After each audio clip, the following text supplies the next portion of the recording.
the second way that you can make money owning a franchise is to buy a new franchise.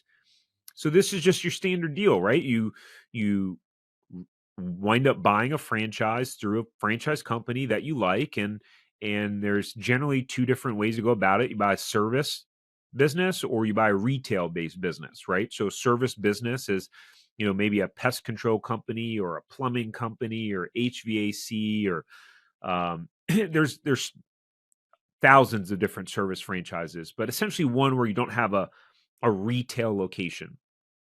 And then the second way to go about it is to buy a franchise that has a retail location where you're actually opening up a storefront. That doesn't just mean food. It could be food, fitness, beauty, boutique. There's all sorts of different options out there. There's even giant furniture stores. There's a company called Buddy's Home Furnishings or something like that. That's a franchise, a huge one. You got trampoline parks. I could go on and on. There's a lot of different ones, but when you're buying a new franchise, you're either buying a territory, right? So typically in a service-based model, you get a defined geographic territory of zip codes that become your territory that you're buying. And a lot of times in service-based models, people will buy multiple territories so that they really have the income potential that they're looking for in the business. And for, again, a retail location, there's oftentimes not any territory protections, but maybe sometimes there is. So you can buy new. It's generally going to take longer to get open and running with a retail location because you have to. It's usually going to take about a year.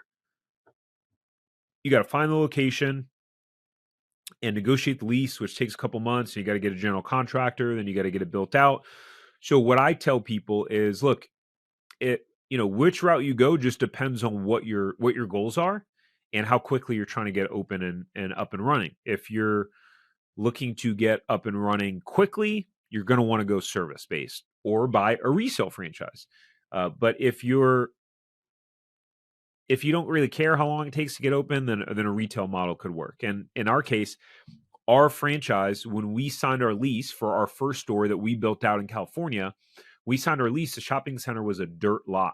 So what happened was from when we signed our lease to when we opened took 2.5 years. We signed our lease in 2015, early 2015, I think March, April 2015, and our store opened in November 2017. That was unique because it was a brand new shopping center and the shopping center had not even been built yet. So that was a unique situation.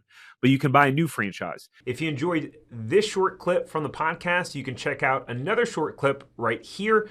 Or if you want to watch the full episode of this podcast, you can watch that here. And remember, knowledge is not power. It's applied knowledge that's power. Take care. Have a great rest of your day.